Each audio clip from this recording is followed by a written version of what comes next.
Hi guys, welcome to the channel. My name's Anthony Cummins. I'm a historical researcher and author. Please enjoy the video. Hi everyone, okay, Anthony Cummins here. Right, today we're going to be talking about the ninja and Sun Tzu. So this video is done to support The Ultimate Art of War, a step-by-step illustrated guide to Sun Tzu's teachings by me, Anthony Cummins.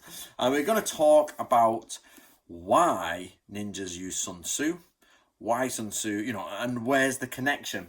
So I've just been doing I've just had a Skype call with someone who I'm going to be doing, he's called the Shogunate, and he's going to be doing a video on ninja through me and with my stuff.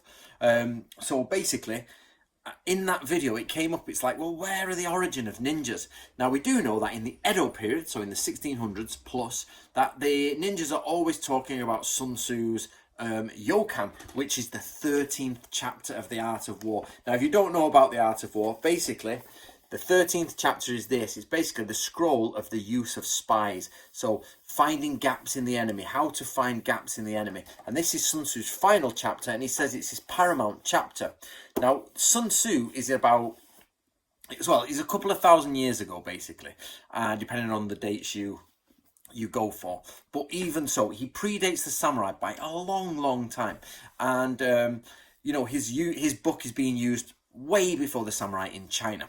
But the problem is that in the 700s, 600s, 700s, it goes from 500 when they say Buddhism comes traditionally up to the 700s.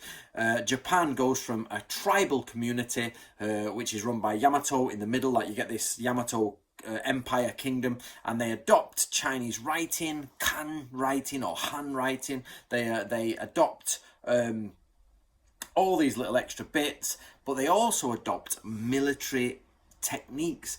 And we don't know, we do know about it, but I personally don't know masses about it. But the idea is that before the samurai, you actually get Chinese style armies with Japanese people, conscripts, certain amount of people coming from the families, set up in Chinese formations. So we're assuming, now this is an assumption, that Sun Tzu's Art of War is used in Japan before the samurai even get there.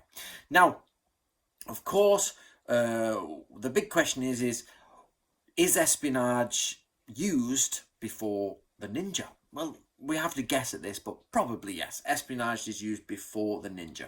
So, the question is, what espionage are they using? Now, we do know, let's just take a wild leap, that let's say they're using the art of war. So in ancient Japan, before the samurai, with a Chinese backup, they're using Sun Tzu's Art of War, among other texts, let's just say. Which means they're using Yokan, the 13th chapter, to build their espionage. But then, the Buke class, the samurai class, rise from nowhere. Well, not from nowhere, they rise for a reason, but from a history point of view, that there they come. And then this is about 1000 is where it starts to get really powerful. And then by the sort of early centuries of the second millennium, they're taking Kamakura, they're creating a military government and everything. But we don't hear about ninjas. We don't hear about espionage so much there. So are they still using Sun Tzu's Art of War? We don't know. But then by the 1500s, you get people like Takeda Shingen, who's using quotes from Sun Tzu on his battle flags, if that's the truth.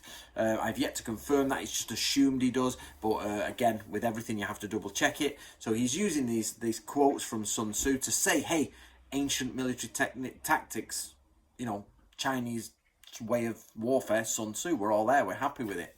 But then the ninja manuals start in the 1600s, and what do they say? We use Sun Tzu's 13th chapter, 13th chapter, 13th chapter, all in every ninja manual. The Gokan, 5 Spies, 13th chapter, it's everywhere. So the question is this: did Sun Tzu's Art of War arrive in Japan before the samurai? Was it used in the Chinese-style armies of early Japan? When the Bushi class, the samurai class, overcame the aristocratic rule by Chinese conscripts, did they adopt Sun Tzu's book? Then, did the ninja, as the ninja developed from whatever they developed from, we don't know, because the ninja is just a word. You assume that they have espionage agents in Chinese-style warfare in Japan, but we just don't know that. and then it crescendos up, and we get the word ninja starts to appear, and then the art of war. So I want you to have a think about that, guys. What do you think? Either the art of war was brought in after the samurai and it helped form the ninja later on, or art of war was always in Japan from the time of the Chinese-style court in Kyoto with the Chinese-style conscript army, and that the ninja developed over centuries out of the use of manuals such as this, boom, and home ground burglary and infiltration. So there you go, guys. That's the video for the weekend. I hope you enjoy it.